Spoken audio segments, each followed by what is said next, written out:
Yeah, I want to show you some pictures of Mommy and Daddy, and I want to tell you a story. So once upon a time, there was a little girl named Mama and Dada, and they loved each other very much. Mommy and Daddy wanted to have a family together. Kiki and her baby brother. I love Mama and Daddy's word story. Yeah, look at this one. Isn't he so sweet? How amazing Daddy is. I love you so much, Daddy. I miss you, Dada. I love you. I love you too, babe. A little girl's voice. Barely old enough to understand what death means. Saying, I love you so much, Daddy. I miss you, Dada. That is how Erika Kirk opened her anniversary tribute video to her late husband Charlie Kirk. And for a moment, just a moment, the internet went quiet. Because that is the kind of grief that cuts through everything. The kind that makes you put your phone down and just feel something. And then, the comments started coming in. Thousands of them. And they were not all kind. Not even close. This video is longer than your grieving process was. Performative grief. She's going through the 5 stages of grief: denial, anger, marketing, world tour, and running for Congress. Welcome back to the Marquee Report. Today we are getting into one of the most emotionally charged controversies surrounding Erika Kirk yet. Not a legal battle. Not a smear campaign. Not a thumbnail. Just a video. A wedding anniversary. And an internet that cannot decide whether it is watching genuine heartbreak or the most polished PR move of 2026. Let's get into it. Before we get into the reaction, let's talk about what Erika Kirk actually put out there. Because context matters. Always. The tribute video featured footage from the couple's engagement and 2021 wedding ceremony, along with clips of their family life with their 2 young children.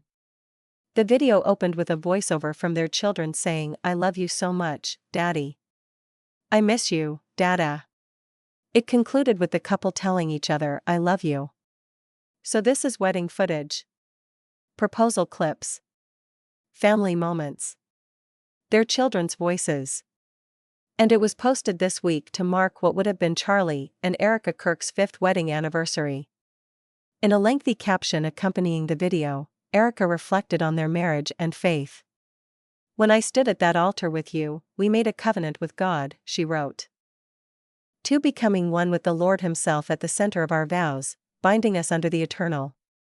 She added that despite Charlie's death, her faith had helped her endure the loss. He hasn't left me, nor forsaken me, she wrote. And the post ended on a deeply personal note. Even though our kids won't see our love grow old together from an earthly standpoint, they'll see it from a heavenly one, Erika wrote. And I'll tell them of our love story any moment I can. She ended the message by wishing Charlie a happy anniversary and expressing hope that they would reunite in the afterlife. Now, take all of that in for a second. A widow. 2 young children. A wedding anniversary that her husband is not alive to share. A message about faith, love, and wanting her kids to know who their father was. On its face, this is not controversial. This is just grief. Human, recognizable, painful grief. And yet, the anniversary tribute quickly became a flashpoint on social media, where thousands of comments targeted Erika personally. Let me walk you through some of the most viral responses, because they tell you everything about where public opinion on Erika Kirk currently stands. First, the one that went most viral: this video is longer than your grieving process was. Short. Sharp. Brutal. And the fact that it got thousands of likes tells you how many people felt that same sentiment but did not have the words for it yet. Then there was this one: I feel sorry for the babies and Charlie, that's it. Not even engaging with the content of the video. Just writing Erika out of the sympathy equation entirely. And then the one that I think cuts deepest: performative grief. 2 words. No explanation needed. Because in 2026, in the era of social media, those 2 words carry enormous weight. Performative grief is the accusation that someone is using their real pain as content. That the sadness is real but the display of it is calculated. That the tears serve a purpose, beyond just feeling them. One comment on X went even further: I still don't understand why everything Erika posts and says is so inorganic. This would have gone a lot better without that dramatic audio production.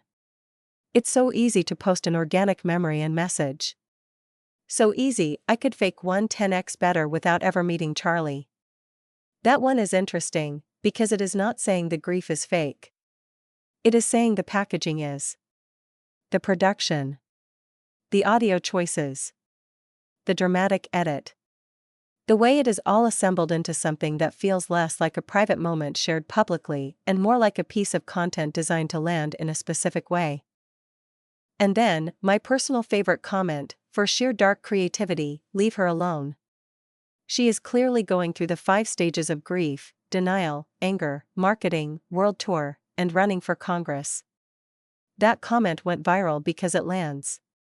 Whether it is fair or not, it lands. Because it captures something a lot of people have been feeling about Erika Kirk's very busy, very public post-assassination life. Now, and this is important, not everyone piled on. Not even close. Despite the criticism, Erika's post also received support from followers who said the tribute reflected genuine grief and loss. Bless you, EK. We are still heartbroken by what these people did to your family, one supporter wrote, adding, Charlie is missed every day by people around the world. And then there was this one, which I think is one of the most honest, most nuanced comments in the entire thread. I may not trust Erika's words, but I do believe Charlie's love for her was real. This video is so heartbreaking. Read that again. I may not trust Erika's words, but I do believe Charlie's love for her was real. That is a person holding 2 contradictory things at the same time. Skepticism about Erika. Belief in the relationship. And heartbreak over the footage itself regardless of who posted it. That comment represents where a lot of people actually are on Erika Kirk. Not fully in her corner. Not fully against her. Just genuinely uncertain. Watching. Waiting to see which version of her is real.